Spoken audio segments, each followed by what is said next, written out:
lá em Mateus, capítulo 28, versos 19 e 20. Mateus 28, versos 19 e 20.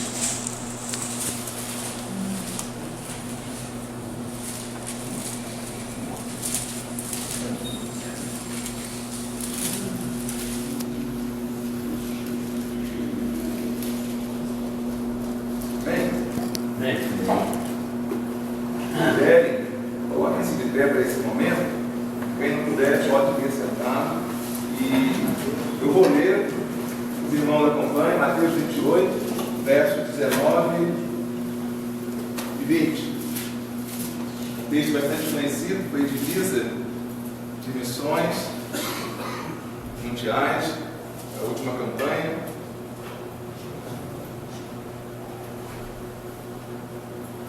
Diz assim, Mateus 28, versos 19 e 20.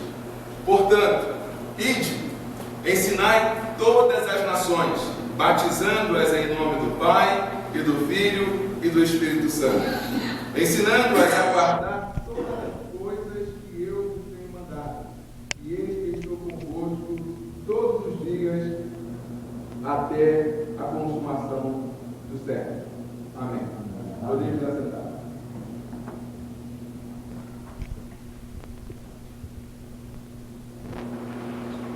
Eu tenho envolvido com esse tema, plantação de igreja. Eu não sei se sou eu que tenho me envolvido com ele, ou se é ele que tem se envolvido comigo. Vocês vão entender por quê.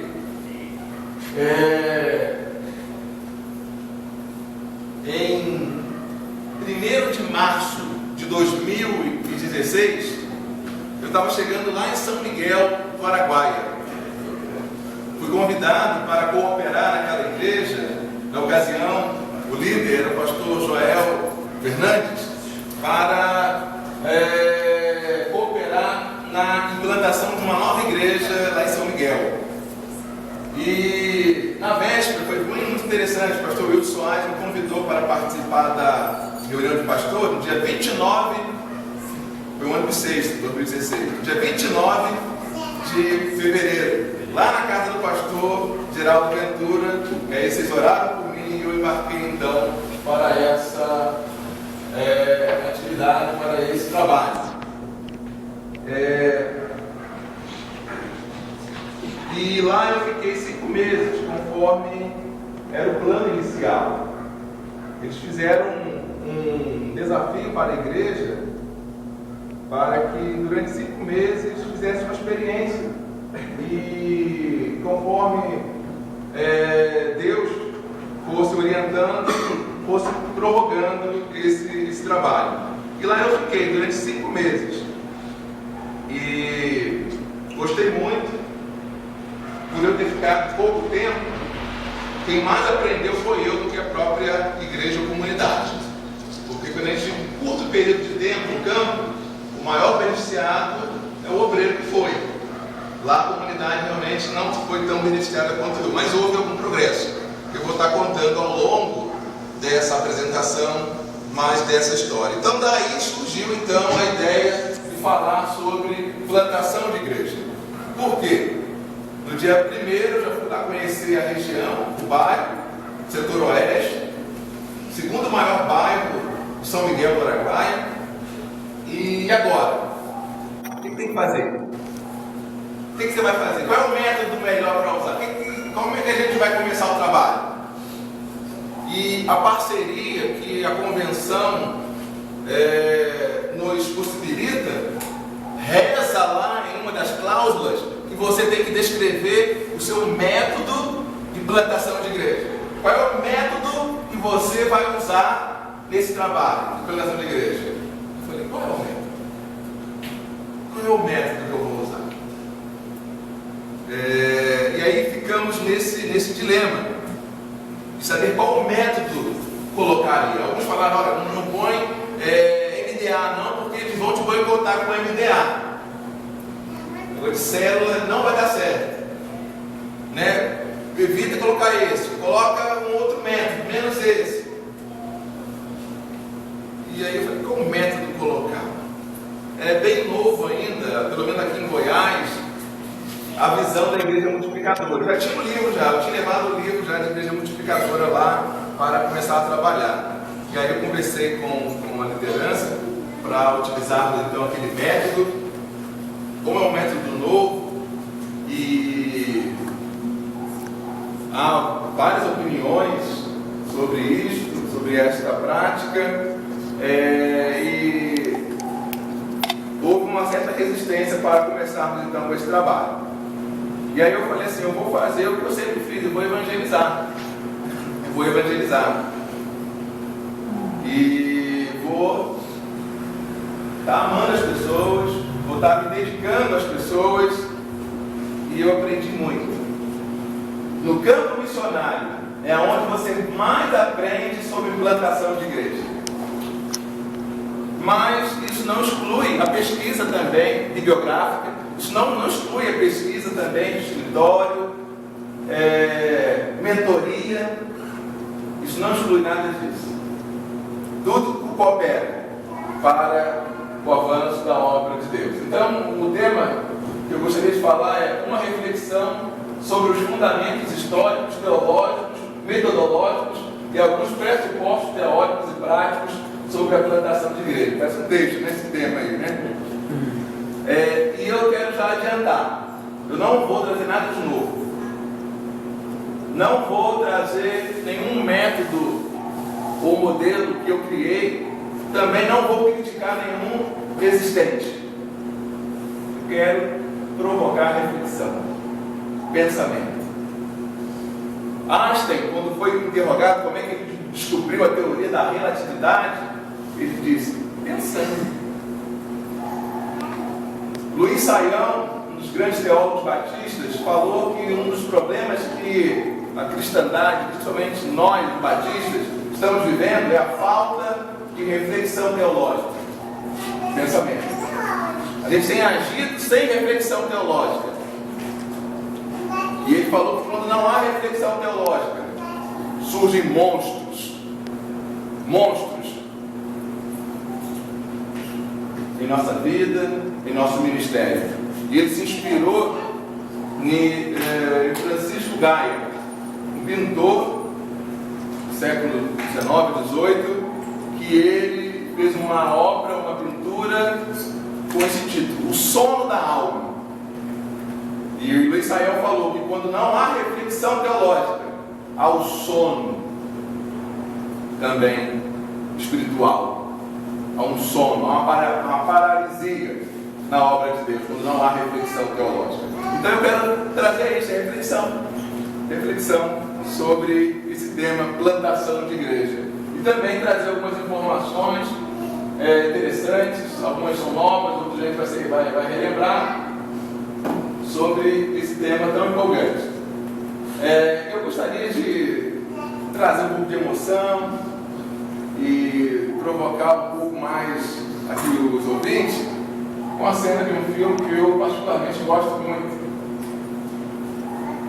Vamos ver se vocês conhecem esse filme.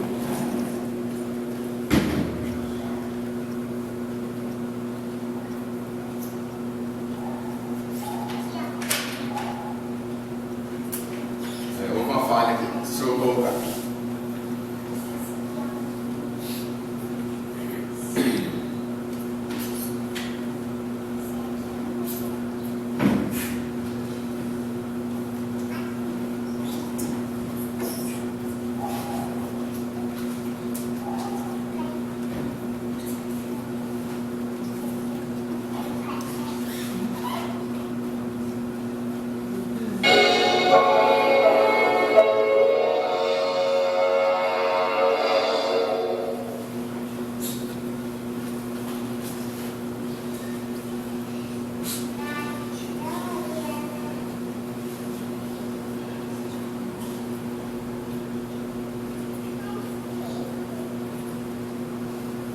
Vamos saudar homens famosos e nossos pais que nos tiraram. Todos esses homens foram honrados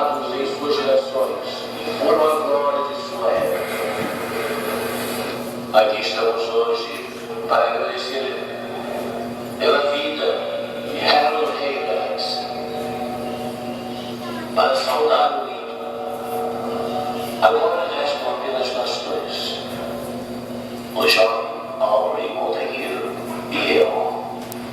Nós podemos fechar nossos olhos e recordar aqueles jovens homens. Tínhamos esperanças em nossos corações e asas em nossos pés.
Plantação de igreja.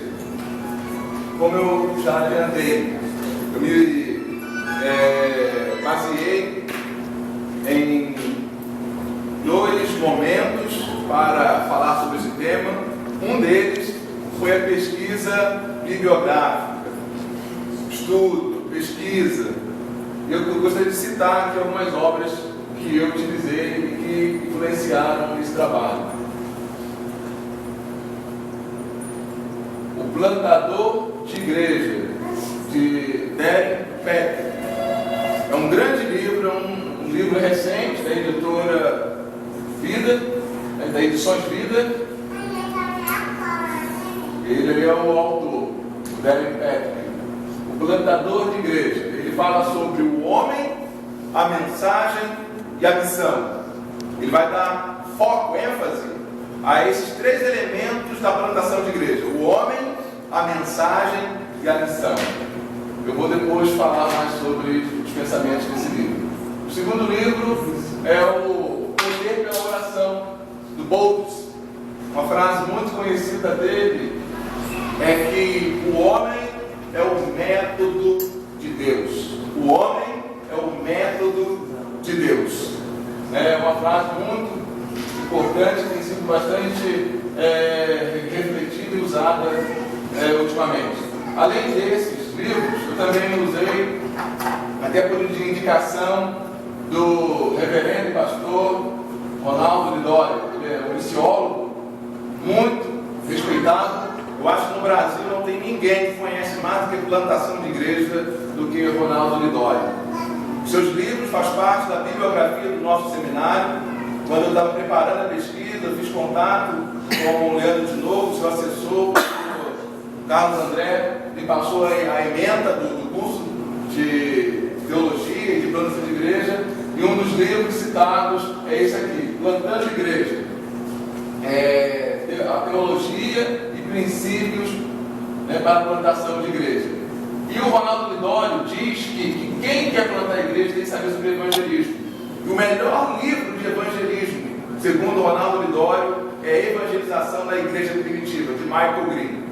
É o melhor livro e realmente quem conhece ou quem quiser comprovar, Michael Green, ele, na verdade, ele deixa que os próprios discípulos falem por si mesmo o que é evangelizar, como evangelizar. Né? Se depois alguém quiser o nome ou anotar, devido à qualidade da tão boa para enxergar, depois pode fazer contato comigo que eu dou as referências. Além desses livros, um que me influenciou muito foi Orlando Costas. Não chega a ser uma bibliografia, mas fala sobre os pensamentos teológicos de Orlando Costa. Segundo Carlos Caldas, Orlando Costa foi o maior missiólogo da América Latina. Ele, mais do que ninguém, conhece a realidade dos evangélicos na América Latina. Participa da CEPAL, das conferências, as obras dele são muito interessantes. E eu aprendi muito com esse livro aí, Orlando Costas. Sua teologia, né, e estratégias para a América Latina. Outro livro muito conhecido, acho que todo mundo conhece esse livro aí, né? Foi o primeiro livro que eu vi sobre plantação de igreja, foi o Evangelismo Pioneiro, de Thomas Vade Atkins, né? Publicado também por Missões Nacionais. E não poderia deixar de citar também Igreja Multiplicador, né? Multiplicador, os 5 princípios bíblicos para o crescimento. Foi um livro organizado por Fernando Brandão, tem sido muito usado, eu também usei bastante coisa também desse livro, esse material que a nossa junta preparou. Plantio de igreja. Por que tratar deste assunto? Qual é a motivação para falar sobre esse assunto? Qual é a importância de falar sobre plantação de igreja? A igreja, ela é o sal da terra e a luz do mundo. Nós somos. E se a igreja não for uma igreja sadia, ela vai deixar de produzir os seus efeitos benéficos para a sociedade. Por isso que é importante também falar sobre plantação de igreja. Há uma importância também para a sociedade, para as pessoas, a presença de igrejas no mundo, na sociedade. E a minha justificativa no meu trabalho é baseada praticamente em 2 argumentos: a relevância do assunto para a obra missionária e o reduzido número de trabalhos de qualidade escritos sobre o assunto, principalmente entre os batistas brasileiros. Se você for citar obras tratando de plantação de igrejas, escrito por batistas brasileiros, talvez não passe de uma mão, né? Talvez chegue na metade de uma mão de livros de batistas brasileiros que trata sobre este assunto. Pelo menos na bibliografia do seminário e outros livros que eu pesquisei, não encontrei nada, quase nada, né? Com exceção desse mais recente de Igreja Multiplicadora e do Thomas Vade Atkins, né? Que são as grandes referências da plantação de igreja. E interessante que Michael Green, ele fala que geralmente os teólogos não se dedicam muito a método de evangelismo. E geralmente os evangelistas não se dedicam muito a fazer teologia.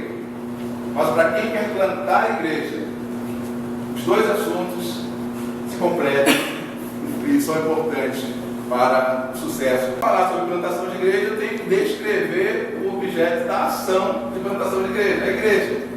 O que é a igreja? A gente vai ver lá no original, né?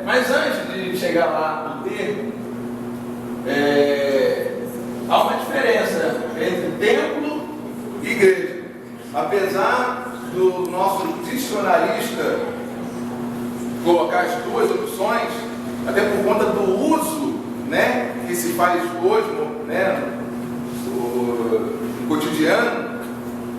As pessoas se referem ao templo e à igreja. Até nós crentes fazemos isso também. E aí o dicionarista lá, o Ferreira lá, ele fala que igreja pode ser também o templo. Mas quando a gente vai aprofundar, a gente vê que igrejas são as pessoas. É um grupo de pessoas chamados para fora. Eclesia era um termo que os gregos usavam para as assembleias que ocorriam, né, nas praças, em alguns lugares, para decidir assuntos de interesse. Mas também a palavra eclesia, ela tem um correspondente com o Velho Testamento, né? Porque eclesia também significa assembleia. E o Israel de Deus também é assembleia. O ajuntamento, a congregação de Deus também é assembleia. E hoje a gente até ouve um termo que há alguns anos atrás não era muito comum. Eu sempre ouvi igreja neotestamentária. Hoje se usa igreja velho-testamentária. Eu fui pesquisar, pessoas importantes falam sobre isso, como o reverendo Hernandes Dias Lopes, o falecido John Stott. E aí quando eles falam de igreja velho-testamentária, é com base nessa ideia de remanescente, de povo de Deus, de comunidade de Deus, de povo de Deus. E aí eles usam o termo também igreja velho-testamentária, porque diz que a palavra eclesia tem um correspondente lá no Velho Testamento também, na língua lá do Velho Testamento. Há um marco significativo quando se fala de plantação de igreja, que foi o movimento de crescimento de igreja de 1955, encabeçado por Donald McGregor. Donald McGregor, ele, filho de missionários, atuou na Índia por muitos anos. Ele é um americano e ele foi quem começou a postular por que algumas igrejas crescem e outras não. E ele começou a investigar e buscar informações e compilou uma série de recomendações, de orientações, de modelos para que a igreja possa crescer. E uma das ideias que ele levantou foi as unidades homogêneas. Dificilmente uma pessoa vai querer se relacionar com quem é diferente dela. Geralmente as pessoas querem se juntar com quem é igual, com quem é parecido. E ele começou então a ir por esse caminho, a pensar como se fosse uma administração de empresa, a plantação de igreja. Ele escreveu e cresceu, suas obras foram muito compradas e utilizadas.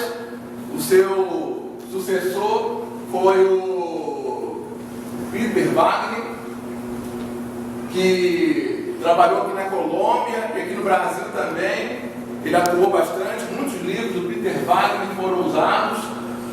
Parece até que o discípulo superou o mestre diante da aceitação e da sua influência sobre esse tema, plantação de igreja.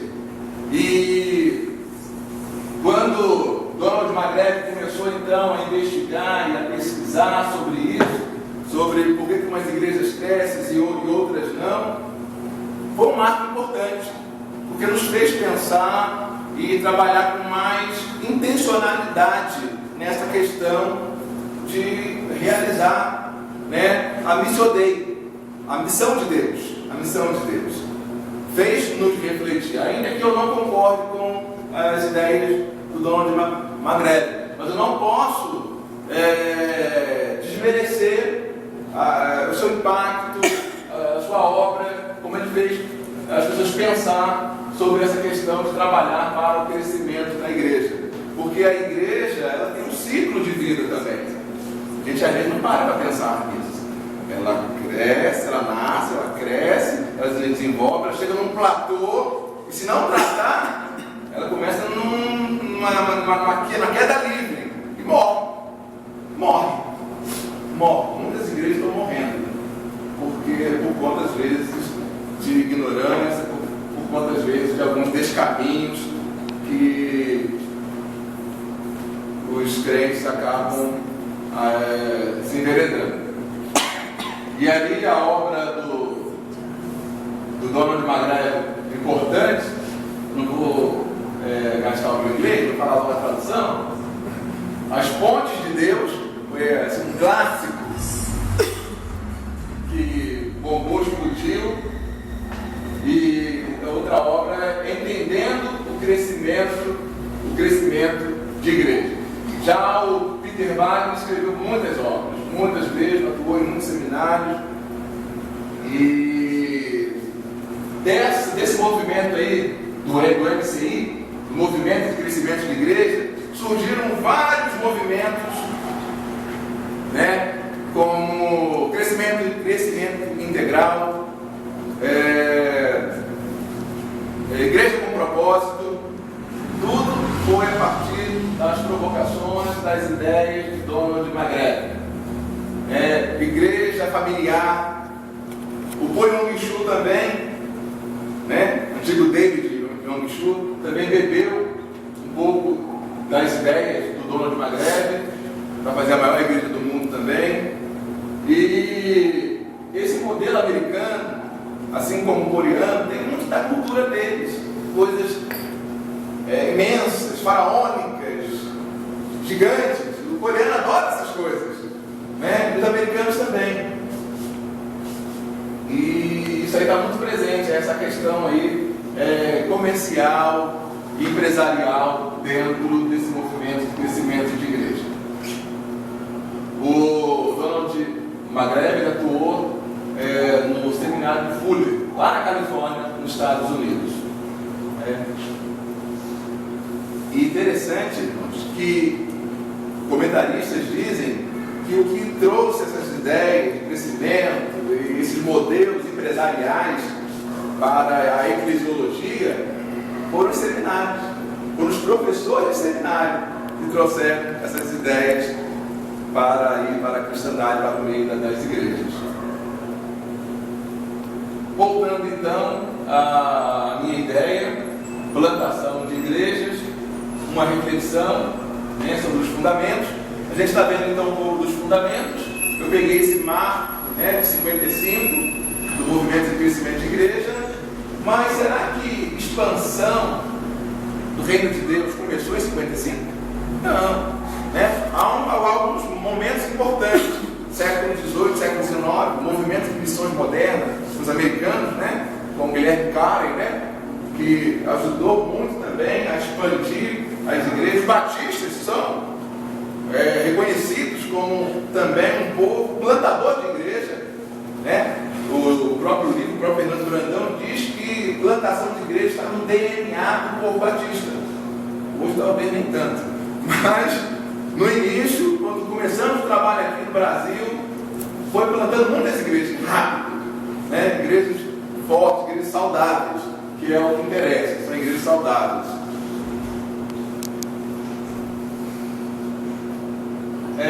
E aí há um perigo quando se fala de plantação de igreja, que é os modelos prontos.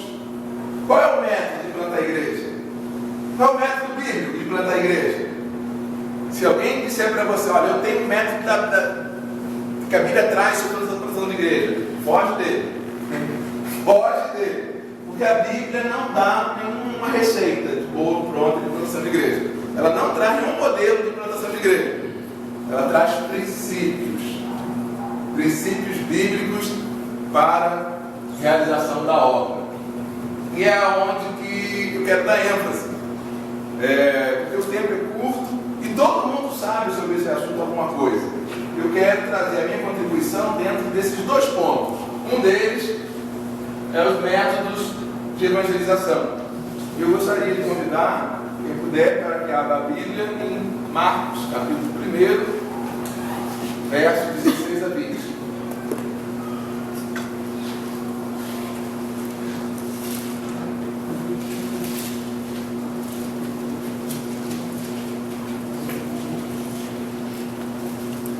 achar e puder fazer a gentileza de ler. Então vamos ler.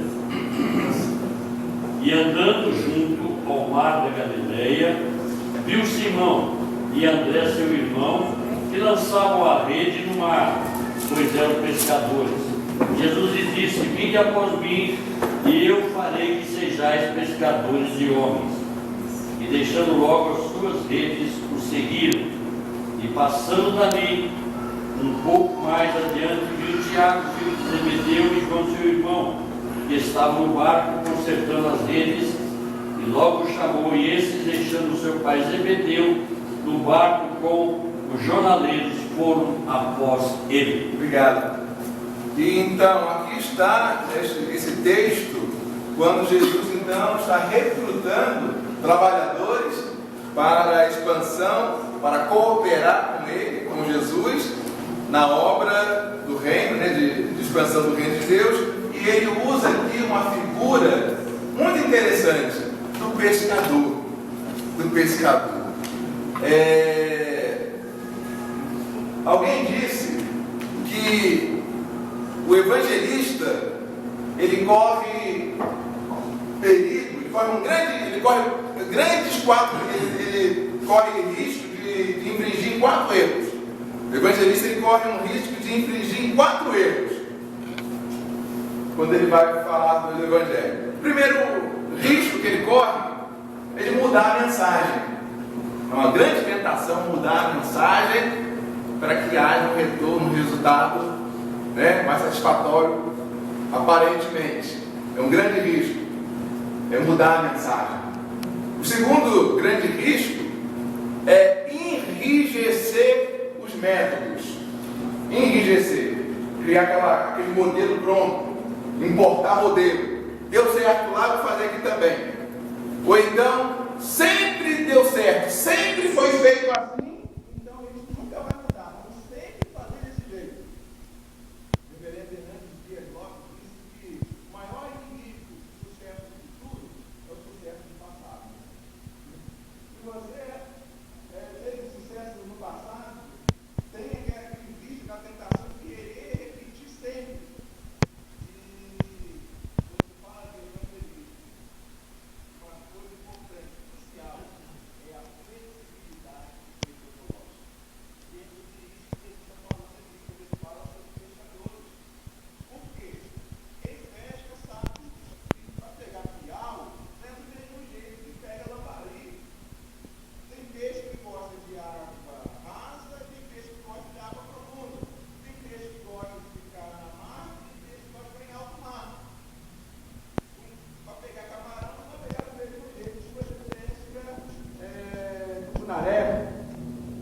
Para cada tipo de peixe há um método.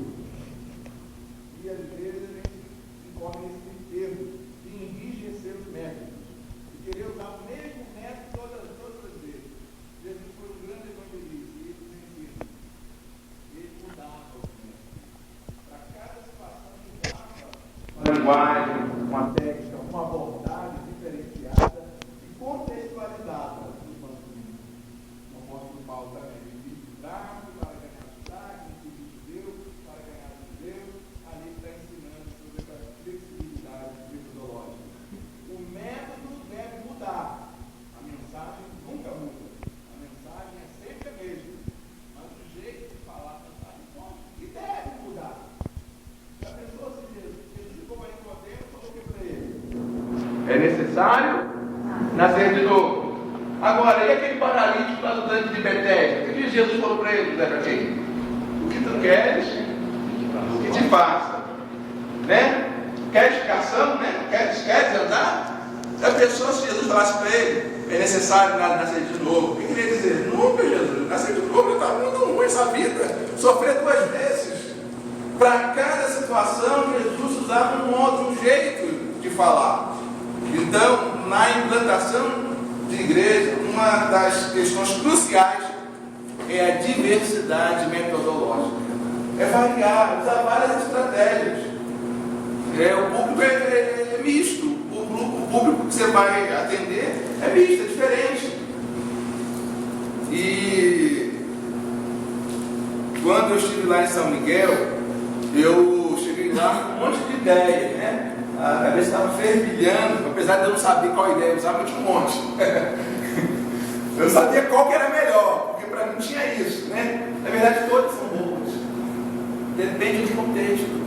Né? Eu usei lá as 4 leis espirituais, eu usei NEDs, eu usei evangelismo esportivo, através de esporte, eu usei visitação, eu usei pregação ao ar livre.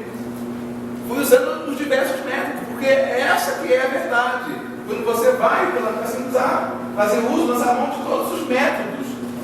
Porque foi assim que Jesus ensinou, foi assim que Paulo fez, foi assim que foi feito pelos discípulos quando começaram a plantar igrejas. Eles não enrijeciam os métodos. Os métodos eram flexíveis.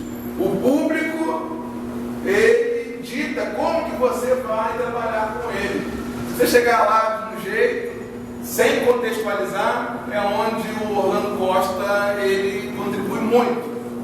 Ele fala que o método de evangelismo ele chama de método contextualizado. Ele não dá nome para o método, ele não dá nome para o método de evangelismo, 4 leis espirituais, o evangelismo explosivo. Ele fala, o evangelismo ele tem que ser contextualizado. Isso é de acordo com a época, com a pessoa, com o público, deve ser contextualizado. Então, uma das ênfases que eu trago no meu trabalho é essa, valorizar a questão da diversidade metodológica, a flexibilidade metodológica. O público que vai dizer qual método eu devo empregar para alcançá-lo.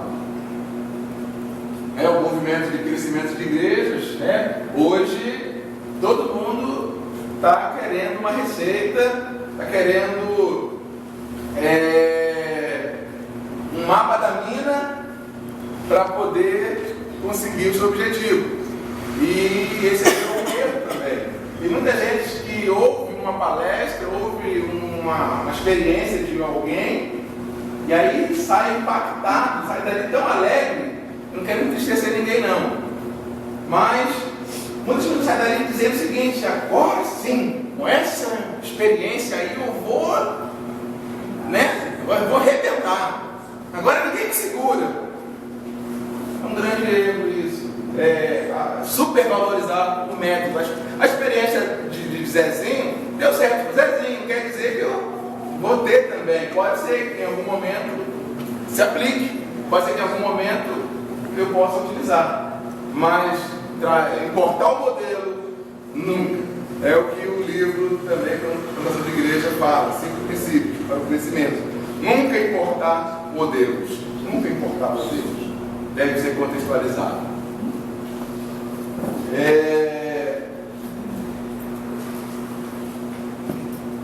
Outra coisa também é pensar que todos os problemas vão ser resolvidos se eu tiver dinheiro. Não deu certo porque não tinha dinheiro, ninguém investia. Tem gente que confia demais no dinheiro. É claro que dinheiro é uma das coisas muito importantes também no processo de plantação de igreja, mas não é o mais importante.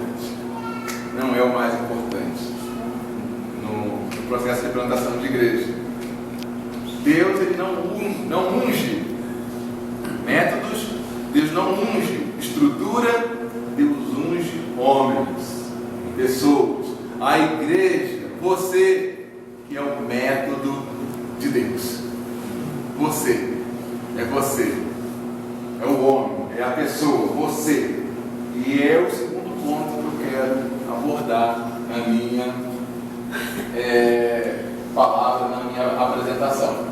Mas antes de falar do plantador, o que é plantação de igreja? Há uma diferença entre evangelismo e plantação de igreja. Evangelismo eu posso fazer com pessoa, evangelizar só através de um ato. Ainda que evangelização também é um processo, mas pode ser também um ato. Agora, plantação de igreja é sempre um processo. Vamos ver o que o Ronaldo Lidório fala sobre plantação de igreja. Tenho argumentado que o plantio de igrejas é peça fundamental da Mission Day. Sem o plantio de novas igrejas, o propósito de Deus não é realizado na terra.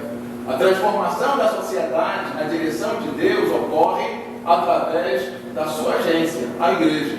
E assim, comunidades locais e convertidos são a maior expressão de sua presença e seu desejo transformador. Ah, mas para eu fazer a missão de Deus, eu tenho que plantar a igreja? Não é fazer discípulos, que é a missão? Qual é essa missão que Deus nos deu? Não é fazer discípulos? Por que você está falando que é porque plantar a igreja? Que é rezar a missão de Deus, a missão dele? Porque o que é uma igreja? Não é um agrupamento de discípulos? Ou seja, se eu formar discípulos, ele não precisa de um ambiente, uma comunidade para ele se alimentar, para ele congregar. Por isso que plantar a igreja é algo importante. É a missão da igreja, é plantar a igreja, plantar novas igrejas, é a sua missão. Ela tem o seu propósito, ela tem a sua identidade, mas a missão dela é plantar. A missão que Deus deu a ela, porque a missão é de Deus. A missão é de Deus, mas Deus delegou à igreja realizar essa missão também, cooperar também com essa obra de plantação de igreja.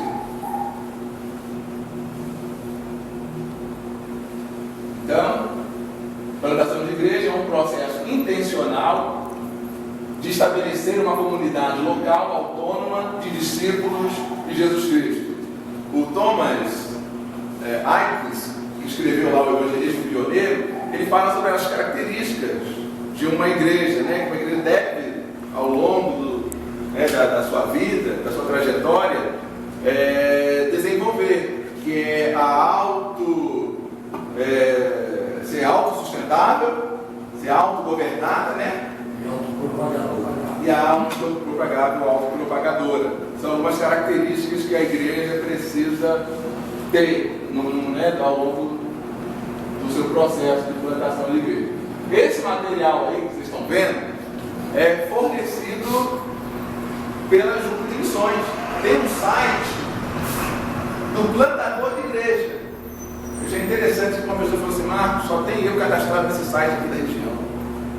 Tem um site lá com todos os slides, com todas as palestras, com tudo disponível para você baixar, para você então se equipar, para você então estar mais informado sobre plantação de igreja. Qualquer pessoa pode ir lá, você vai cadastrar aqui uma senha, a senha do líder, você abre e tem acesso a todas as informações. Inclusive, esse mês vai ter um seminário de plantação de igreja, o segundo regional de Goiás, no final do mês, lá na segunda igreja de Goiânia. Está sendo divulgado já, vai falar sobre plantação de igreja, sobre igreja multiplicadora. Quando fala de igreja multiplicadora, a gente associa, ou eu estou relacionando plantação de igreja com igreja multiplicadora, porque o terceiro princípio da visão de igreja multiplicadora é plantação de igreja. O primeiro é oração, o segundo, alguém lembra? O segundo princípio?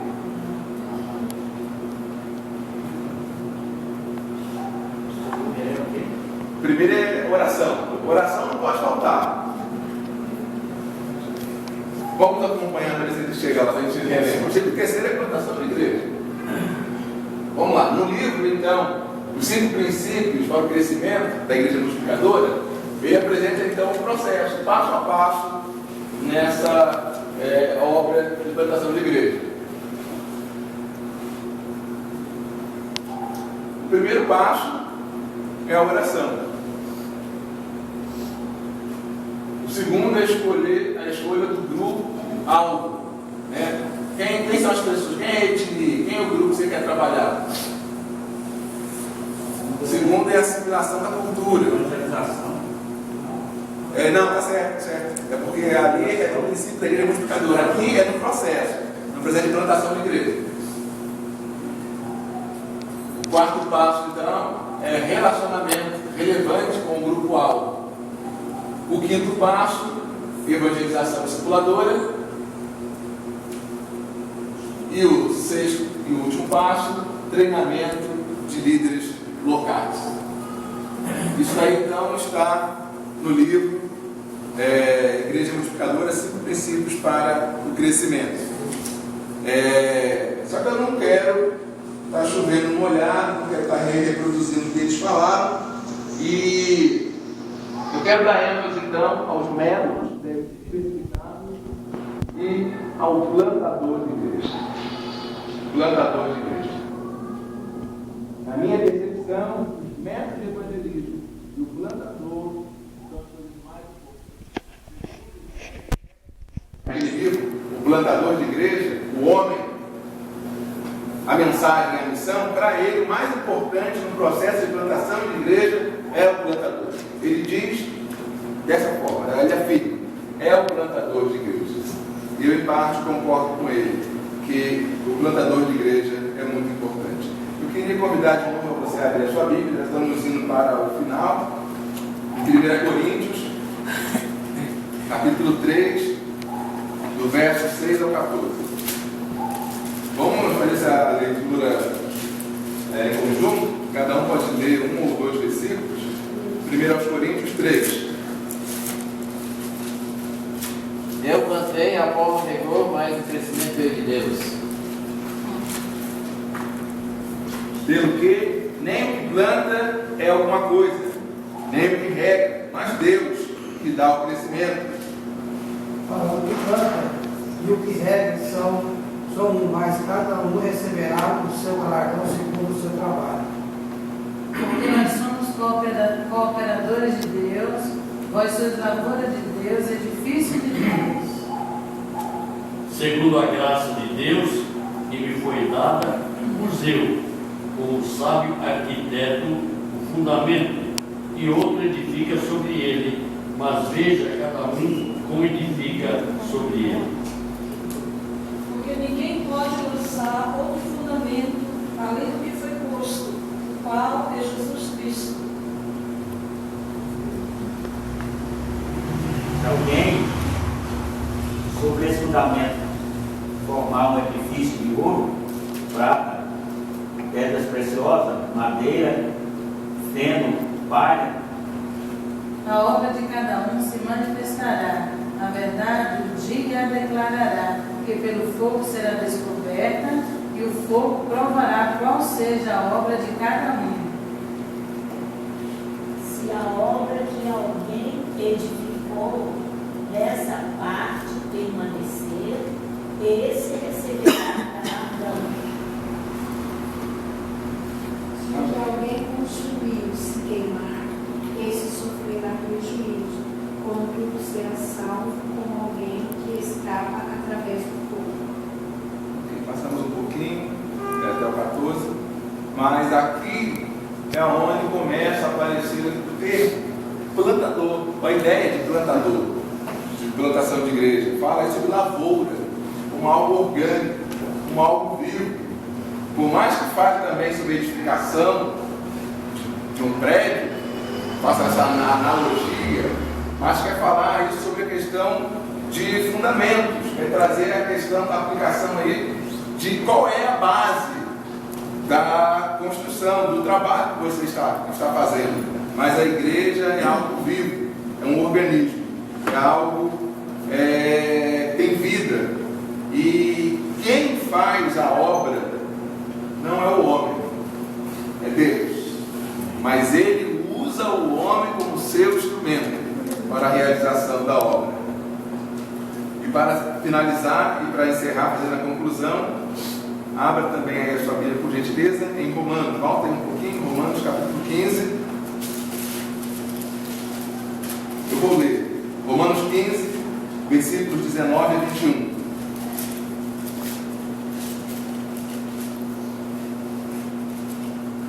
Romanos 15, versículos 19 a 21, diz assim: pelo poder dos sinais e prodígios, na virtude do Espírito de Deus, de maneira que, desde Jerusalém e arredores até ao Ilírico, tenho pregado o Evangelho de Jesus Cristo. E desta maneira me esforcei por anunciar o Evangelho, não onde Cristo houvera sido nomeado, para não edificar sobre fundamento alheio. Antes, como está escrito, aqueles a quem não foi anunciado o farão, e os que não ouviram o entenderão.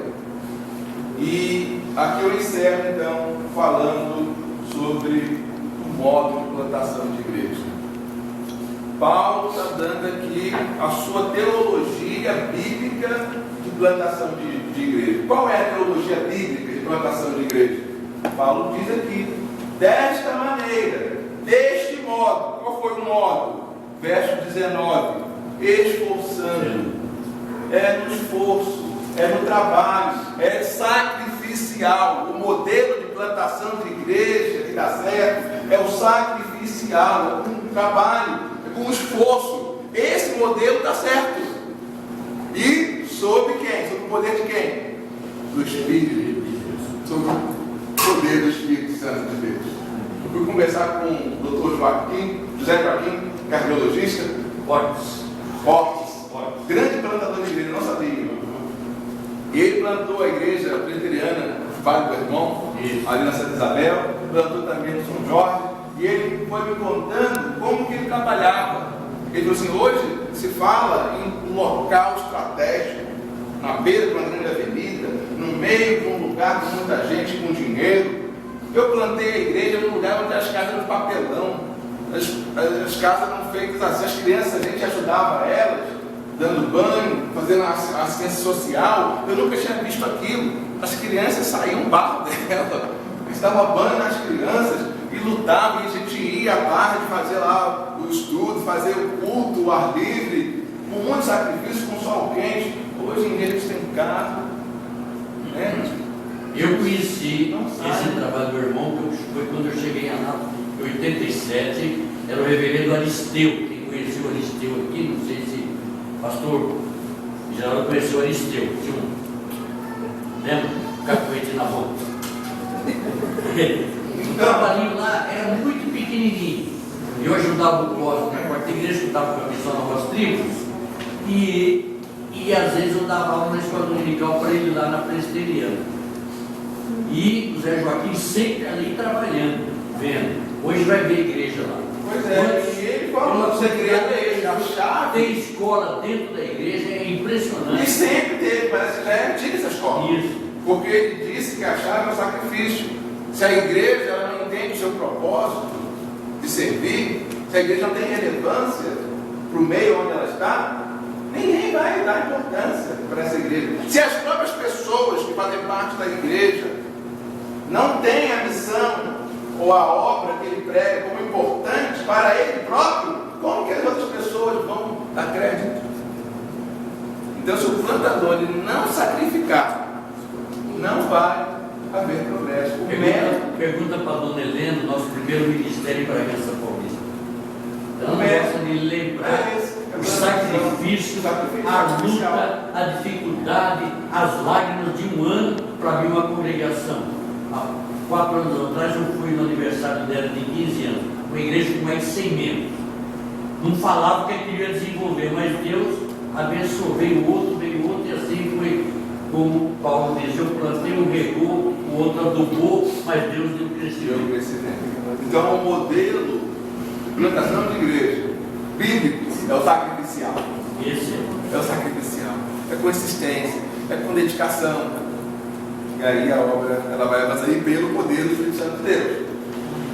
Pelo poder do Espírito Santo de Deus. Né? Então, quando se escolhe um plantador de igreja, deve ser um lugar onde se deve orar mais, onde se deve se investir mais. É no plantador, segundo a minha visão. Selecionar bem ele, fazer um questionário e dar também a formação. Às vezes ele não está totalmente formado, mas ajuda ele na sua formação, dá a base para ele, passa para ele as instruções, acompanha ele, porque apesar de no processo que foi passado ali, uma das coisas importantes que Paulo nos ensina é o acompanhamento. É o acompanhamento ao grupo base que foi formado. suporte. Tem que ter esse acompanhamento. Ele não largava para lá, não. Ele dava assistência, ele dava acompanhamento.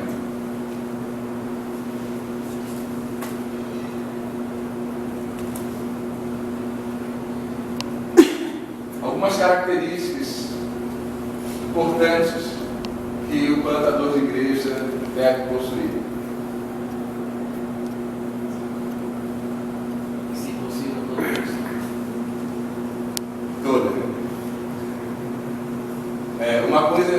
pastor Davi me fez lembrar aqui, fazendo esse comentário, é que as coisas elas não são estanques ou isoladas. Elas são todas interligadas. Há um fio invisível que vai ligando todas essas coisas para que haja, então, um progresso. Não é pela sua liturgia, não é pelo carisma do pastor. As pessoas fazem a colheita porque tem trabalhadores. Tem gente que trabalha. Se não houver trabalho, o Ronaldo Lidório fala que para você ganhar uma pessoa, você tem que falar para 100. A gente às vezes, fala para uma e exige que ela se converte. Não, para 100. Ele é plantador ali de sangue. O pai era plantador, ele andou pela Amazônia, ele faz conferências aí no Brasil, no mundo, sobre plantando de igreja, e ele fala, tem que haver trabalho, tem que haver esforço, sacrifício, para que a obra possa acontecer. Eu agradeço aí a paciência de todos e a oportunidade de poder compartilhar e trocar essas ideias.